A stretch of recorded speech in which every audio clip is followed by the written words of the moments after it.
नमस्कार दर्शक बंधु समस्त दर्शक मानक मानसी पात्र पुणी थे बहुत बहुत शुभेच्छा और सम्मान जनावि आज एपी प्रोडक्शन तरफ आ गोटे सुंदर गीत मु बीएम स्टूडियो रे गाई ए गीतटी को सुंदर भाव में लिखिं और संगीत सजाई नीलांबर साहू सर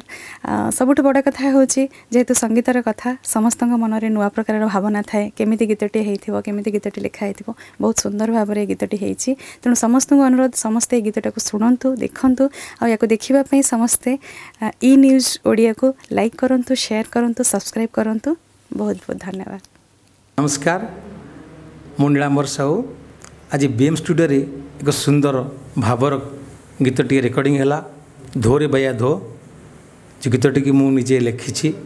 स्वर संयोजन करी गाई खूब सुंदर भाव में मानसी पात्र